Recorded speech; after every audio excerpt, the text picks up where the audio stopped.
ജഗതി എന്ന് പറഞ്ഞാൽ ശരിക്കും തിരക്കിൻ്റെ പുറത്ത് അഭിനയം തുടങ്ങിയത് മുതൽ ഈ ഒരു അവസ്ഥ എത്തുന്നവരെ പുള്ളിയെ കിട്ടാനും പാടും. അതൊരു വലിയൊരു വെല്ലുവിളിയല്ല സാറേ. അതായത് സെൻട്രൽ ക്യാരക്ടർ ആക്കണം, അതായത് കിട്ടണം, അവൈലബിലിറ്റി. അല്ല, അത് പുന്നത്തിൽ കുഞ്ഞബ്ദുള്ളയുടെ സ്മാരകശീലകൾ എന്ന് പറഞ്ഞ വലിയ പ്രശസ്തമായ നോവലുണ്ട്. ഞാനതുപോലെയല്ല ചെയ്തിരിക്കുന്നത്, ഞാനതിന് കുറേ മാറ്റം വരുത്തിയിട്ടുണ്ട്. പക്ഷേ അത് ക്യാരക്ടേഴ്സൊക്കെ ഒരുമാതിരിയൊക്കെ അതിനകത്തുള്ളവരാണ്, പക്ഷെ കുറേ മാറ്റം വരുത്തിയിട്ടുണ്ട്. പക്ഷേ ആ ഒരു കോയ തങ്ങൾ എന്ന് പറയുന്ന ഒരു ക്യാരക്ടർ എന്ന് വെച്ചാൽ വളരെ വളരെ വലിയൊരു ക്യാരക്ടറാണ്. വളരെ അതെന്ന് വെച്ചാൽ അത് ഒരു മലയാള സാഹിത്യത്തിൽ തന്നെ വളരെ ഇമ്പോർട്ടൻ്റ് ആയ ഒരു കഥാപാത്രമാണ്. അത് ഇതിനകത്തേക്ക് വരുമ്പോഴത്തേക്കും ഉണ്ടാകുന്ന പ്രശ്നങ്ങളുണ്ട്. ഇത് കാരണം ഒരു സിനിമയിലേക്ക് വരുമ്പോഴത്തേക്കും ആരത് ചെയ്യണം എന്നുള്ളത് നമുക്കെന്ന് വെച്ചാൽ ഇതിനകത്ത് ഇപ്പോൾ ഈ ഒരു ഹാസ്യമൊക്കെ ചെയ്തുകൊണ്ടിരിക്കുന്ന ആൾ മാറി വേറെണ്ണം ചെയ്യുമ്പോഴത്തേക്കും പെട്ടെന്ന് അതിനൊരു ശ്രദ്ധ വരുള്ളൂ. കാരണം ഇതേ രൂപത്തിൽ പലരും ചെയ്തിട്ടുള്ള ഒരാളിന് വരികയാണെങ്കിൽ അത് വരാൻ പ്രയാസമാണ്. അപ്പോൾ അതുകൊണ്ട് തന്നെയാണ് ഈ ജഗതി ശ്രീകുമാറിനെ നമ്മൾ അതിനകത്ത് കൊണ്ടുവന്നത്. പക്ഷേ ജഗതിയെ കൊണ്ടുവന്നതെന്ന് വെച്ച് കഴിഞ്ഞാൽ എനിക്ക് ആ ജഗതിയോട് പറഞ്ഞ ഒരു കാര്യം എന്ന് വെച്ചാൽ നമുക്കൊരു 25 ദിവസം കിട്ടിയിരിക്കണം, വേറെ പലയിടത്തും പോകത്തില്ല, ഉറപ്പിച്ചങ്ങ് പറഞ്ഞു ഓടിപ്പോ അത് പറ്റുകയാണ്, അങ്ങനെയാണെങ്കിൽ ചെയ്യുള്ളൂ എന്ന് പറഞ്ഞു. പക്ഷെ അത് പുള്ളി കീപ്പപ്പ് ചെയ്തു. അല്ല, പുള്ളി സാധാരണ കീപ്പപ്പ് ചെയ്യുന്ന ആളല്ലല്ലോ, 100 പടത്തിന് കമ്മിറ്റ്മെന്റ് അല്ല. അല്ല, അത് കീപ്പപ്പ് ചെയ്തു, അതാണ് അതിൻ്റെ ഒരു ഗുണം. ഞാൻ 25 ദിവസത്തിനകത്ത് 23 ദിവസം കൊണ്ട് തീർത്തു. പക്ഷേ പടം ഒന്നും എടുത്തതില്ല.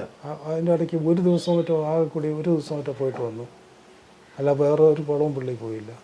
അതൊരു വലിയ കാരണം. അത് മാത്രമല്ല, ഇവരുടെയൊക്കെ എന്ന് വെച്ചാൽ നമ്മൾ ഈ പടം ചെയ്യുമ്പോഴത്തേക്കുണ്ടാകുന്ന ഗുണം എന്ന് വെച്ചാൽ ഇപ്പോൾ കാരവൻ അതെന്നൊക്കെ പറഞ്ഞ് ഒത്തിരി സാധനങ്ങളുണ്ട്.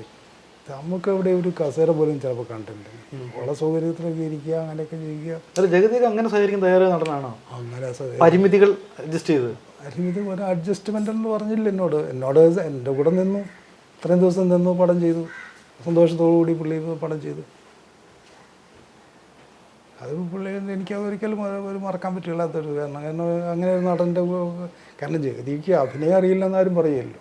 അല്ല, ഞാൻ ചോദിക്കുന്നത് പുള്ളി കൈ നീട്ട് ചളമാക്കണോ ചച്ചളമാക്കണോ എന്ന് ചോദിക്കുന്ന ഒരു നടനാണ്. അപ്പോൾ സാറിൻ്റെയൊക്കെ പടത്തിൽ വരുമ്പോഴത്തേക്ക് പിടുത്തം കാണും, അത് മതി എന്ന് പറയുന്ന ഒരു ഡയറക്ടറാണ്. അതങ്ങനെയാണ് ഞാൻ എല്ലാ നടനും പുള്ളി അങ്ങനെ കാണിക്കാറുണ്ടായിരുന്നു? ഒന്നും കാണിക്കുകയല്ല. കാരണം നമ്മൾ പറയുന്നത് അത് വളരെ കൃത്യമായിട്ട് നമ്മൾ തീരുമാനിച്ച കാര്യങ്ങളാണല്ലോ. നമ്മുടെ ഒരു ഏതാണ്ട് പറയുന്ന ഒരു സെറ്റ് വരുമ്പോഴത്തേക്കും, ഒരു ഷോട്ട് എടുക്കുമ്പോഴത്തേക്കും നമ്മൾ അവരോട് ഇങ്ങനെ ഡയലോഗ് പറയേണ്ടത് ഇന്നതാണെന്ന് പറഞ്ഞു കഴിഞ്ഞാൽ ഇങ്ങനെയാണ് ഇത്രയൊക്കെ കാണിച്ചാൽ മതി എന്ന് പറയുമ്പോൾ അതുകൂടി അവർക്ക് പല കാര്യങ്ങളും മനസ്സിലാകും. കാരണം അവർക്ക് പിന്നെ അതിനകത്ത് ഇത്രയൊക്കെ അവർക്ക് ചെയ്യാൻ പറ്റുള്ളൂ എന്നുള്ള കാരണം എല്ലാ സ്വാതന്ത്ര്യം നമ്മൾ കൊടുക്കുന്നില്ല എന്നൊരു തീരുമാനം വരും. അല്ല, അങ്ങനെ ഇളകി കളിക്കുന്ന ഒരാളല്ലേ ജഗതി, കയ്യും കാലും പിടിച്ചഭിനയിപ്പിക്കുക എന്നുള്ള നിങ്ങൾക്ക് ഒരു വെല്ലുവിളി അല്ലായിരുന്നോ? അല്ല, അത് നല്ലതല്ലേ. നമുക്ക് അങ്ങനെ ഒരു ആൾക്ക് അങ്ങനെ ചെയ്യാൻ കഴിയുമെന്ന് പറയുന്നത് വലിയ കാര്യമല്ലേ. ഇത് മറ്റത് ഇളകി ആടുന്നതിലും നല്ല വേറെ രീതിയിൽ അഭിനയിക്കാമെന്നുള്ള തിരിച്ചറിവുണ്ടാകുന്നത് അതാണ് നമ്മുടെ ഒരു സിനിമയിൽ നമ്മൾ കാണിക്കേണ്ടത് അതാണെന്നാണ് ഞാൻ പറയുന്നത്. കാരണം എല്ലാം ഉള്ള പോലെ നമ്മൾ കാണിക്കുകയാണെങ്കിൽ നമ്മുടെ സിനിമയ്ക്ക് എന്താ പ്രത്യേകത ഇരിക്കുന്നത്? ഇപ്പോൾ ഒരു ആളിനെ ഇപ്പം ഒരു കൽപ്പന ഇവിടെ കാണിക്കുന്ന തമാശ മുഴുവൻ ശയനത്തിൽ കാണിക്കുകയാണെങ്കിൽ എന്തെങ്കിലും കാര്യമുണ്ടോ? അല്ല, ഇന്ദ്രൻസ് എല്ലായിടത്തും കാണിക്കുന്ന തമാശ പോലെ അതിൻ്റെ പടത്തിൽ എന്താ കാണിച്ചിട്ട് കാര്യം? അല്ല സാർ, അന്നൊക്കെ ഈ ജഗതി എല്ലാം പടത്തിൽ അഭിവാജ്യ ഘടകമാണ്. അപ്പോൾ അത് എങ്ങനെ 26 ദിവസം കിട്ടി എന്നുള്ളത് അതാണ് ഒരു വലിയ കാരണം. അത് പുള്ളിക്ക് ആ വേഷം ഇഷ്ടപ്പെട്ടു എന്നുള്ളതാണ്. പുള്ളി വായിക്കുന്ന ഒരാളാണ്. തുടക്കമില്ല സാർ പറഞ്ഞു എനിക്ക് 26 വേണമെന്ന്. അതെ, അത് വളരെ കൃത്യമായിട്ട് കാരണം അല്ലേ നടക്കുകയില്ല. കാരണം ഓടിപ്പോയി കഴിഞ്ഞ് കഴിഞ്ഞാൽ എൻ്റെ പ്രശ്നം എന്താണെന്ന് വെച്ചാൽ എനിക്ക് ഒരു ദിവസം ബ്രേക്ക് ചെയ്ത് കഴിഞ്ഞാൽ അതിനുള്ള കാശ് ഞാൻ പ്രൊഡ്യൂസർ ആയതുകൊണ്ട് എനിക്ക് ഞാൻ തന്നെ ഉണ്ടാക്കണം. എല്ലാ വാടകകളും ഉണ്ട്. കാരണം ക്യാമറ ഉണ്ട്, ലൈറ്റ് ഉണ്ട്, ഹോട്ടൽ വാടകയുണ്ട്, എല്ലാം കിടക്കുകയാണ്. അപ്പോൾ ഒരാൾ ഒരു ദിവസം 10 ദിവസത്തേക്ക് ഓടിപ്പോയെന്ന് പറഞ്ഞു കഴിഞ്ഞാൽ 10 ദിവസം ഷൂട്ടിങ് നടന്നില്ല എന്ന് പറഞ്ഞു കഴിഞ്ഞാൽ പിന്നെ ബ്രേക്ക് ചെയ്താൽ എനിക്കത് ഞാനൊരിക്കലും ബ്രേക്ക് ചെയ്തിട്ടില്ല. ഒരു 2 സെക്കൻഡ് ഷെഡ്യൂൾ എന്ന് പറയുന്നത് എനിക്കില്ല. സാർ ശരി ടെൻഷൻ ഉണ്ടാവില്ലേ നാളെ ജഗതി കിട്ടുമോ എന്നുള്ളൊരു ആദ്യം എപ്പോഴും മനസ്സിലുണ്ടായിരുന്നു? വന്നു കഴിഞ്ഞാൽ എനിക്കില്ല.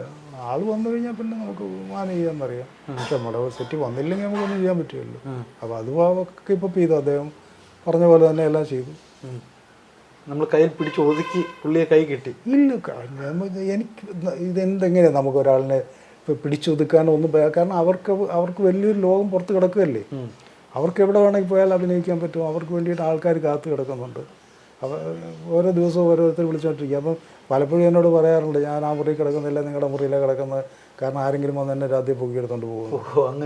അങ്ങനെ പറയാറുണ്ട്. പുള്ളി വളരെ രസമാണ്. കാരണം വളരെ ആദ്യം തന്നെ എന്നോട് പറഞ്ഞു എന്നാ വെച്ചാൽ നമുക്ക് അടുത്തടുത്ത മുറിയില്ലേ താമസിക്കാവുള്ളൂ, എനിക്ക് എപ്പോഴെങ്കിലും വേണമെങ്കിൽ അങ്ങോട്ട് കയറി ഇരിക്കാമല്ലോ എന്നുള്ളത്. അതൊക്കെ നിബന്ധന പുള്ളി ഇങ്ങോട്ട് വെച്ച്. എൻ്റെ തൊട്ടടുത്ത് പുള്ളിയുടെ തൊട്ടടുത്ത് ഞാൻ സാധാരണ അങ്ങനെ താമസിക്കാറില്ല. കാരണം എൻ്റെ മുറിയിൽ 10 പേര് കാണും, അങ്ങനെയാണ് ഞാൻ താമസിക്കാറില്ല. കാരണം രാമാനത്തിൽ മാത്രമേ ഉള്ളൂ ഞാൻ തനിച്ച് താമസിച്ചൊരു. കാരണം ഈ ഇദ്ദേഹത്തിൻ്റെ ഒരു ഇതായ കാരണം ഏത് സമയത്ത് വേണമെങ്കിലും തട്ടിക്കൊണ്ട് ആൾക്കാർ വരും. അവിടെ കാരണം ധാരാളം പടങ്ങൾ നടക്കുകയല്ലേ. ഇവർ ഇയാളില്ലെങ്കിൽ ഇത് ഒരു പടമില്ല. ജ്യോതിശ്രീമാരില്ല. പല സമയത്ത് സാറിൻ്റെ റൂമിലായിരുന്നു പുള്ളി. ചിലപ്പോൾ എന്ന് വെച്ചാൽ കുക്ക് ചെയ്യും, നല്ല മീൻകറി ഉണ്ടാക്കിക്കൊണ്ട്. ഈ സിനിമയിൽ കാണുന്ന ആ ഒരു സംഭവം അല്ല സ്വകാര്യ ജീവിതത്തിൽ അങ്ങനെ ഒരു. എനിക്ക് എൻ്റെ അനുഭവം വളരെ രസകരമാണ്. എന്താ സാർ അതൊരു നിങ്ങൾ തമ്മിലുള്ളൊരു. അതാ ഞാൻ പറഞ്ഞത്, പുള്ളി രാത്രിയിൽ വളരെ ലേറ്റായിട്ട് രാത്രിയിലൊക്കെ ആയിരിക്കും ഒരു മീൻകറിയൊക്കെ ആയിട്ട് വരുന്നുണ്ട്. ഞാൻ ഉണ്ടാക്കിയ മീൻകറിയാന്നൊക്കെ പറഞ്ഞുകൊണ്ട് തരും പുള്ളി വരും. അങ്ങനെയൊക്കെ ഉള്ളതാണ് ഞാൻ പറഞ്ഞില്ലേ. ജീവിതത്തിൽ തമാശയൊക്കെ പറയുന്ന ആളാണോ? ഈ സെറ്റിലൊന്നും ചെയ്യാൻ പറ്റില്ല. പടം ഷൂട്ട് ചെയ്യുമ്പോൾ അല്ല അതല്ല സാർ, നിങ്ങളുടെ റൂമിലൊക്കെ ഉള്ളപ്പോൾ എന്തെങ്കിലുമൊക്കെ തമാശകൾ നിറഞ്ഞ നിമിഷം ഓർമ്മയുണ്ടോ? ഈ വേറൊരു കാര്യം എന്താ വെച്ചാൽ നമ്മൾ ഈ എന്നെ വേറെ രീതിയിലായിരിക്കും അങ്ങനെ കാണുന്നത്. ഡയറക്ടർ ഇതിലൊരു ബഹുമാനത്തോടു കൂടിയായിരിക്കും കാണുന്നത്. അപ്പോൾ എനിക്ക് അങ്ങോട്ട് പോയിട്ടും വളരെ കൂടുതലായിട്ട് അങ്ങോട്ട് ഇത് പറയാൻ പറ്റുകയില്ല. അങ്ങനെ ഇങ്ങോട്ട് പിന്നെ ഞാൻ എൻ്റെ ഒരു സ്വഭാവമുണ്ട്. ഞാനിങ്ങനെ ഒരു ഭയങ്കരമായിട്ട് ഈ തമാശ പറഞ്ഞ് അങ്ങനെ നടക്കുന്ന ഒരാളും അല്ലാത്തതുകൊണ്ട്, വേറെ റിസർവ്ഡ് ആയതുകൊണ്ട്. അപ്പോൾ അവരും കുറച്ച് തന്നെ അങ്ങനെ ആയിരിക്കും കാണുന്നത്. പക്ഷേ ഇതുപോലെയൊക്കെ പല രസകരമായ കാര്യങ്ങളുണ്ട്. കണ്ണ് കെട്ടിയതുപോലെ സംഭവം ഇപ്പോൾ ഇപ്പോഴത്തെ അവസ്ഥ സാറേ, ഒരുപാട് കണ്ണ് അങ്ങനെയൊക്കെ ഒരു ഇതെന്ത് പറയുന്നൊരു എന്ത് ചെയ്യാൻ പറ്റും. ഒരു ഞാനതിന് വളരെയധികം വിഷമിക്കുന്ന ഒരാളാണ്. കാരണം ജഗതി ഇപ്പോഴും ഉണ്ടെങ്കിൽ സജീവമായിട്ട് ഇപ്പോഴും നല്ല സിനിമ കണ്ടേനെ. അല്ല മാത്രമല്ല പുള്ളിക്ക് എനിക്ക് തോന്നുന്നു ഒരു പക്ഷേ രാമായണത്തിൻ്റെ ഒരു പിന്നെ ഒരു ബാക്കിൽ ഒത്തിരി വന്നേനെ. കാരണം എന്താ വെച്ചാൽ ഇത്രയും പുള്ളിയുടെ ഒരു ഡിഫറെൻറ്റ് ഇപ്പം ഇന്ദ്രൻസ് കിട്ടിയത് പലപ്പോഴും കണ്ടില്ലേ. മാറ്റം പിൽക്കാലത്ത് ഒരു എൻ്റെ പടങ്ങളിലൂടെ വന്നിട്ട് ഇന്ദ്രൻസ് പിന്നെ വളരെ വേറൊരു തരത്തിലേക്ക് മാറിയില്ല എന്ന് പറഞ്ഞ പോലെ ജഗതിക്ക് ഒരു പക്ഷേ ഈ എല്ലാ കോമഡികളും അല്ലാതെ ജഗതി വേറെ ചെയ്യും എന്നുള്ള രീതിയിൽ പുതിയൊരു കുറേ ആൾക്കാർ പുള്ളിയെയും വേറൊരു തരം സിനിമ വന്നേനെയും. അതൊരു ഈ സുരാജിനും ഈ ഇന്ദ്രൻസിനൊക്കെ മാറ്റം വന്നതുപോലെ സുരാജിന് വന്നതില്ല. ഇന്ദ്രൻസിന് എന്താ വെച്ചാൽ എൻ്റെ കൂടെ ഉണ്ടായിരുന്നതെന്ന് ഒരു വളരെയധികം മാറ്റം എൻ്റെ കൂടെ വന്നപ്പോഴും അതിലാണ് തുടങ്ങിയതെന്ന് എനിക്ക് തോന്നുന്നുണ്ട്. സാർ പറഞ്ഞു വരുന്നത് ഇപ്പോൾ ഇദ്ദേഹം സജീവമാണെങ്കിൽ നല്ല ക്യാരക്ടർ റോളുകൾ തേടി എത്തിയാനെ. ചിലപ്പോൾ മലയാള സിനിമയിൽ വളരെ വളരെ വളരെ ഡിഫറെൻ്റായ റോൾ ചെയ്തു. വലിയൊരു നഷ്ടം അതുണ്ടായത് സത്യത എനിക്ക്. അപ്പം അഭിനയിച്ചില്ല എന്നുള്ളതല്ല, പക്ഷേ പുള്ളിയുടെ ഒരു അവസ്ഥയിൽ ഭയങ്കര സങ്കടമുണ്ട്.